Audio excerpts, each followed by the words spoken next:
Hello, everyone. Welcome back to another riveting episode of Background Interview. I'm Lily, your ever-curious host, and I'm absolutely thrilled to have you tuning in today. Whether you're commuting, doing chores around the house, or just looking to learn something new, this show is the perfect companion. So, get comfortable and let the conversation spark your imagination.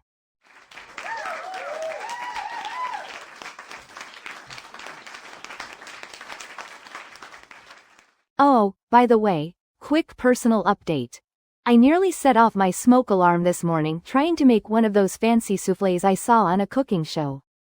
Let's just say, the soufflé was not the star of the morning, but my smoke detector sure was. Alright, enough about my culinary misadventures. Today, we have a truly extraordinary guest joining us. He's one of the greatest novelists in history, an intellectual giant known for his profound explorations of morality, society, and the human condition. Ladies and gentlemen, please help me welcome the legendary Russian writer, the one and only Leo Tolstoy.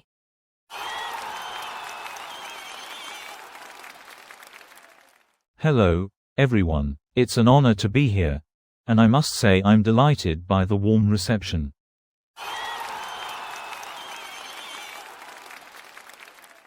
Let's take our seats, shall we?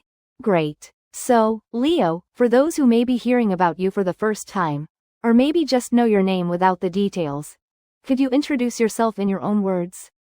Absolutely. I'm Count Lev Nikolaevich Tolstoy, though the world knows me as Leo Tolstoy. I was born in 1828 into a noble family in Russia. My early life was shaped by my aristocratic heritage, but I also developed a strong sympathy for those less privileged, a stance that evolved into a lifelong quest for moral and spiritual truth.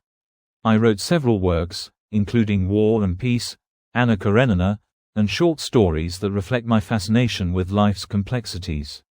I also struggled with questions of faith, morality, and social injustice, which led me down an ever-evolving path of self-discovery and activism.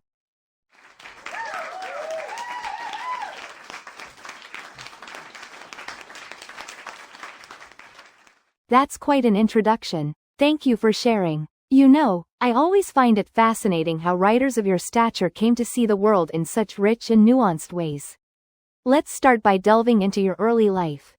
Could you tell us about your upbringing, your family, and some of the foundational experiences that shaped you? With pleasure. I was born at Yasnaya Polyana, my family's estate, and lost my parents at a young age, my mother when I was 2, and my father when I was 9. The estate itself, with its sprawling lands and sense of natural wonder, was my childhood playground. My older siblings and extended family attempted to fill the void of my parents, but I believe the early loss gave me a certain introspective quality from a very young age. I was always questioning, always seeking.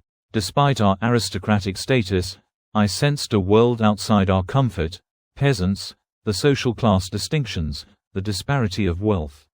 All of these would later appear in my writing, though I had yet to truly process it then. How did you interact with the peasants or workers on your estate as a child? Did that influence your views on social hierarchy? Absolutely. I would often wander around, talking to them, attempting to learn from their hardships and joys. While I was initially distant due to my status, I grew more aware of the staggering inequalities. The moment I realized they led entirely different lives, lacking the educational and economic advantages I had, was a key awakening. It planted the seeds of empathy and influenced me to question the system itself. Of course, these revelations only deepened as I matured and encountered more of the world. So fascinating. Now, from that environment, how did you progress to becoming a writer? Was it a straight path, or were there bumps along the way? Oh, there were definitely twists and turns. I tried pursuing university studies in Oriental languages and law, but I was not the most disciplined student. My restless spirit led me to drop out, and for a time, I was more occupied with gambling and social life than academics. Then I joined the army, experiencing the brutality of war and the proximity of death. It was during that period I began writing in earnest, using my observations and personal reflections as raw material for my early works. That combination of aristocratic life, personal tragedy, and wartime realities all fused together to shape my writing voice. Were there any significant failures or turning points during those early years that stand out? Times where you thought maybe writing wasn't your calling? Absolutely. Early on, I faced the typical struggles of an aspiring writer: self-doubt, rejections, financial instability. I accumulated gambling debts, which at one point made me question my direction entirely. But each failure or setback prompted me to reflect more deeply. That process of introspection, I believe, was key to my eventual success. If anything, my missteps added complexity to my characters and narratives.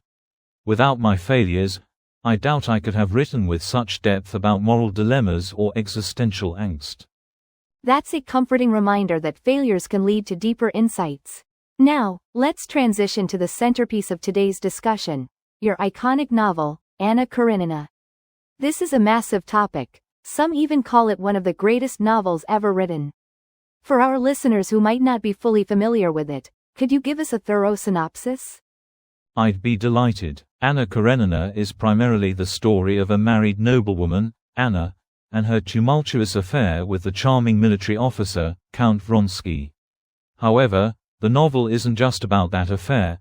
It is an expansive portrait of Russian society in the late 19th century. Anna's passion, her choice to pursue love outside the confines of her marriage, stands in stark contrast with the conservative mores of the time.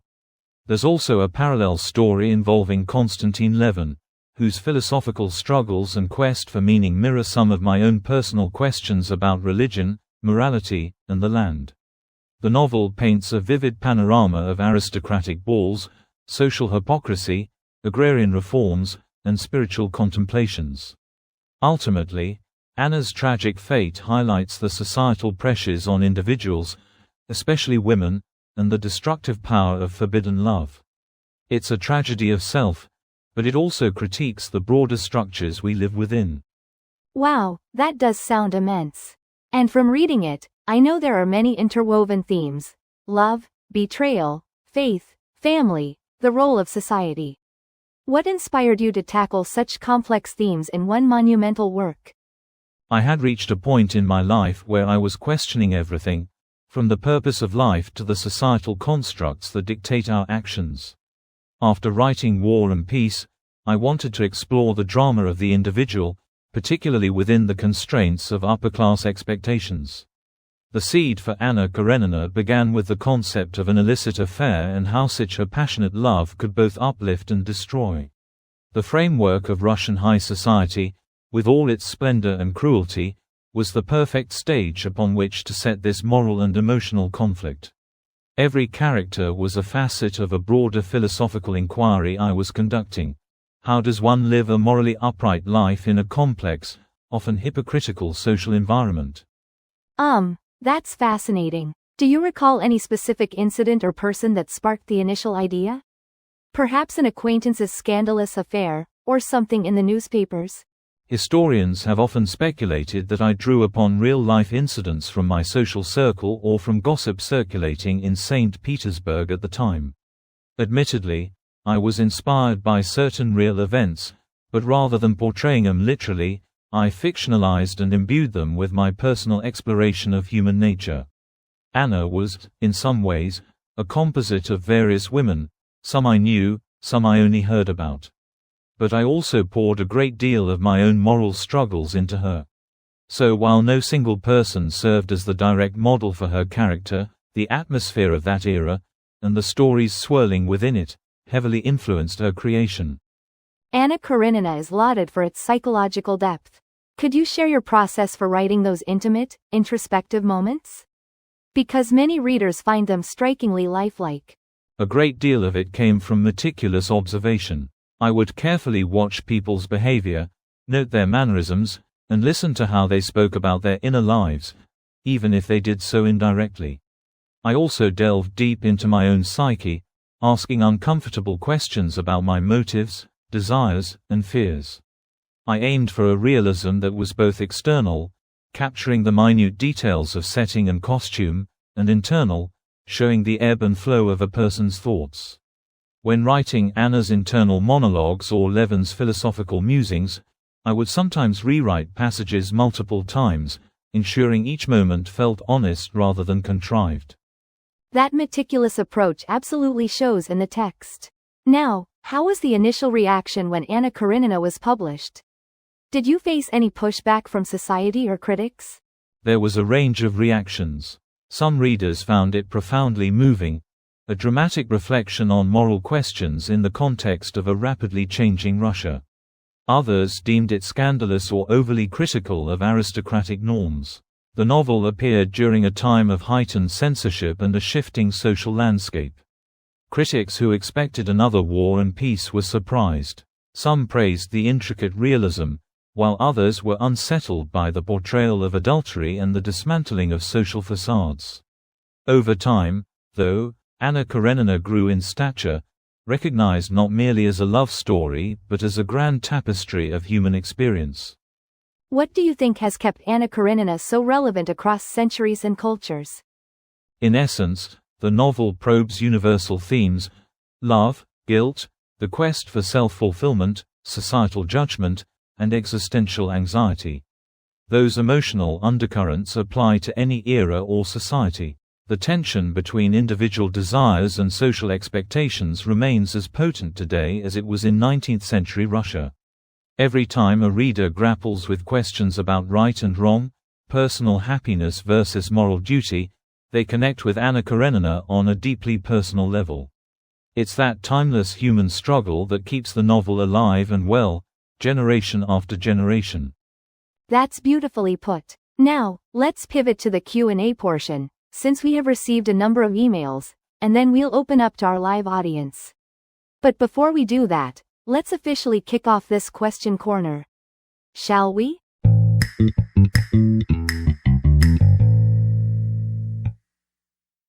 All right, let's start with some of our listener emails. The first one is from Sarah in New York, who writes, "Hello, Mr. Tolstoy.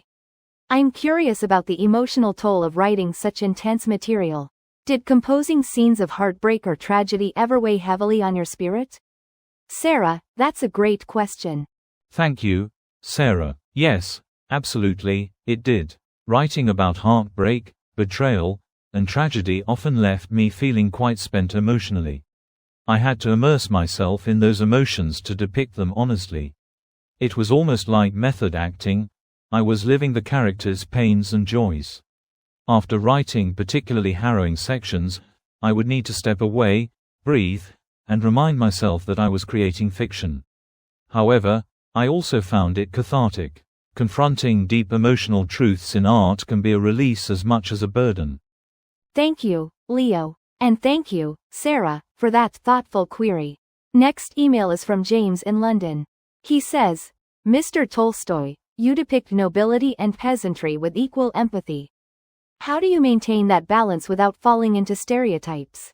That's an insightful one, James. Indeed, it's a vital point. For me, empathy arises from truly seeing every character as a complex individual, rather than a mere representative of a social class or ideology. Nobility and peasantry each have their virtues and flaws. By listening to the stories of people from different walks of life, literally listening when I visited peasants, conversed with aristocrats, or read about varied experiences, I learned that everyone harbors a mix of aspirations, fears, and moral complexities.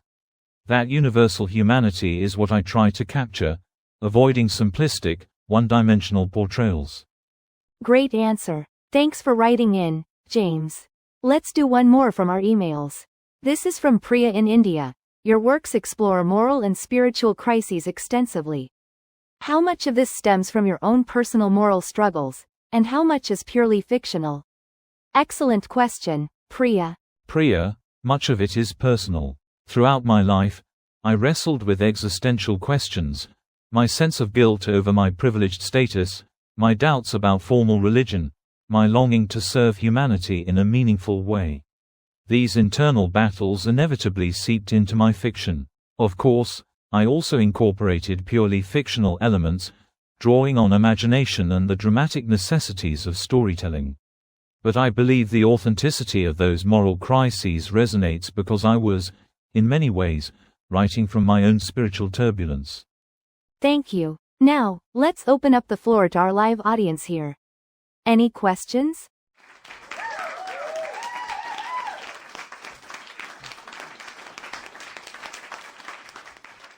I see a hand over there in the third row.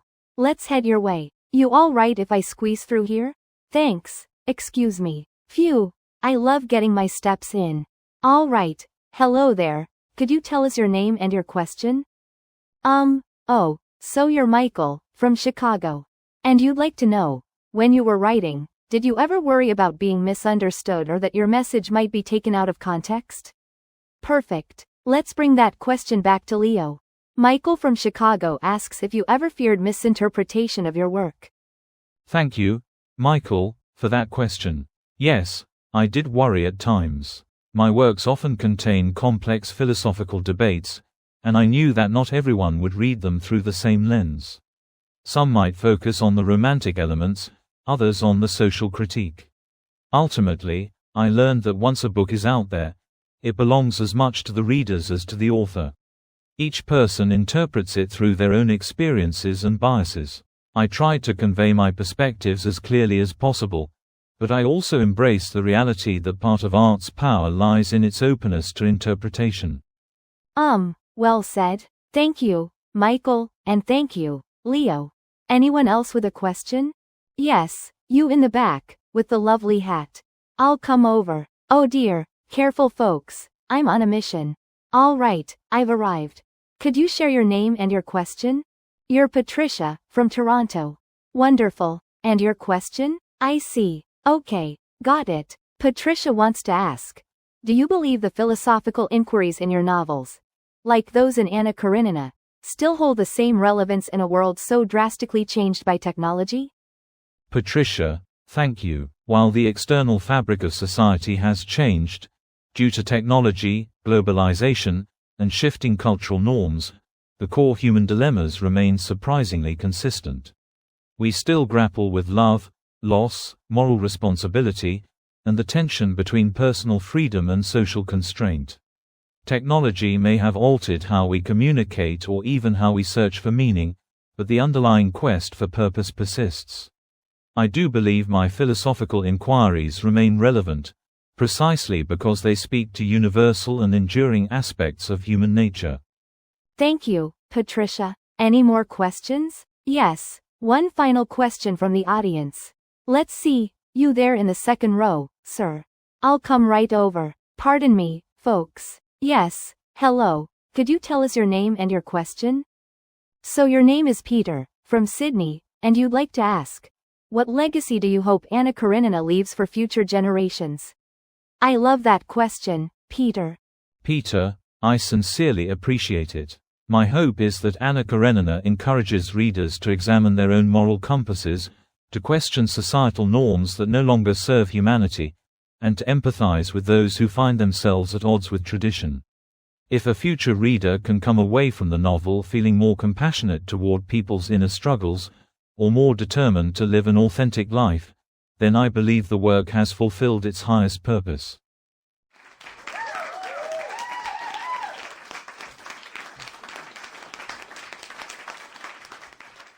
Thank you, Peter, and thanks to everyone in the audience for these thoughtful questions.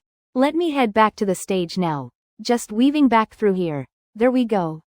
Phew, I love the energy in this room. Leo, are you hanging in there okay? I am, indeed. It's uplifting to see so many curious minds here, and I'm grateful for their insightful questions. Absolutely. Now, before we wind down, I've got a few personal questions that I'd love to ask you. Are you ready? Of course. Please go ahead. All right, here's the first. Which people or works influenced you the most, and how did they shape you?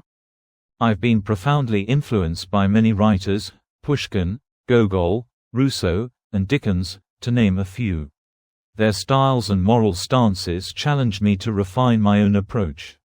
Then there were philosophical thinkers like Schopenhauer, whose examinations of human will intrigued me, and spiritual texts, both Christian and non-Christian, that opened up new vistas for my moral inquiries. Each influence forced me to reflect deeper, question my own assumptions, and fine-tune my narrative techniques. In short, they shaped not just my writing, but my worldview. Fascinating. Next question. Do you have any routines or habits that you hold dear? Yes, I was a firm believer in a disciplined daily schedule.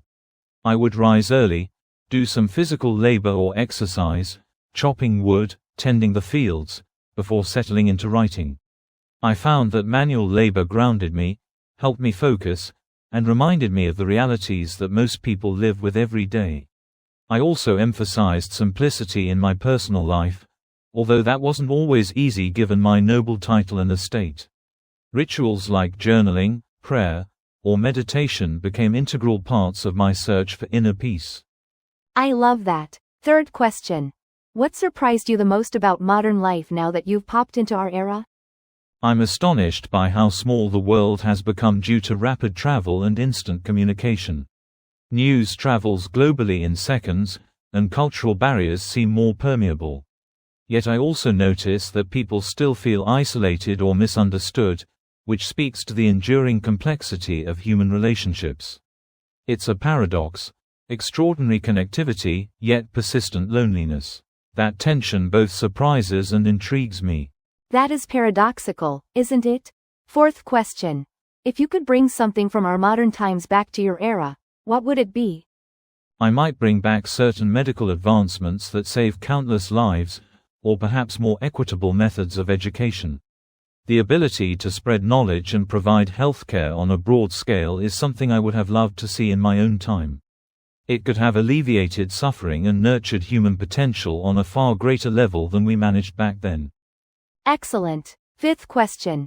If you had been born in modern times, what path do you think you'd choose? Perhaps I'd still write novels, or maybe I'd be drawn to social reform or humanitarian work, given how passionately I feel about moral and societal questions. Maybe I'd combine both, using fiction and public advocacy to spark conversations about ethics, injustice, and spirituality. The possibilities seem endless in this age, which is both thrilling and daunting to contemplate. Sixth question. With a modern perspective, how do you look back on your achievements? With some humility, I hope. I'm grateful that my novels endure, but I'm aware that time reveals flaws and biases in any work. I'd like to think I contributed to the literary and moral dialogue of humanity. But I also recognize that art must continue evolving, and each new generation must find its own voice. I see my contributions as a single part of a long, ongoing conversation. And finally, what message would you like to convey to today's audience? I'd urge people to remain open-hearted and curious, to question societal norms, and to nurture compassion for others' struggles. I've learned that life's meaning stems from genuine human connection and service. Whether through literature, philanthropy, or everyday kindness, strive to broaden your empathy and act with moral courage. That, I believe, is the most lasting path to fulfillment. Beautifully said, Leo. We've covered quite a journey today: your upbringing, your challenges, the creation and impact of Anna Karenina, and your reflections on modern society. It's been enlightening, and I'm sure our listeners feel the same. I am deeply grateful for this platform, Lily, and to everyone in the audience for engaging so openly. Thank you for allowing me to share my thoughts with you.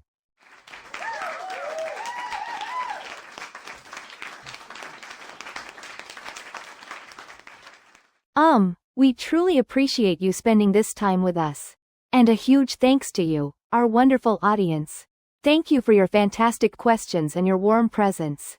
Leo, we'll let you step backstage to have a moment of rest.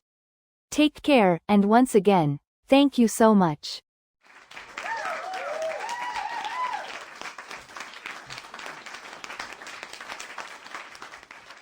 All right, folks, it's just you and me now. Let me take this moment to say how much I appreciate all of you tuning in. Thank you for being here, for laughing at our jokes, for listening intently, and for sending in your insightful questions. Your engagement really is the backbone of this show. Without you, we'd just be talking to an empty room.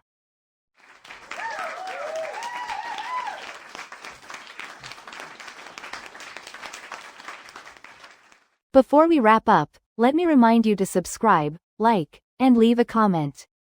We want to hear your thoughts on today's episode, and it helps other curious souls find the show. Also, if you missed a part of the interview while you were busy with something else, maybe your boss called, or your toddler demanded snack time, fear not. You can always replay this episode on our background interview podcast playlist. I personally love re-listening to the episodes. It's like revisiting an old friend, plus I keep picking up new insights every time. And I've got to say, if you're still not subscribed, come on. My soufflé attempts are definitely worth a sympathy subscription at this point, aren't they? Anyway, that's our show for today.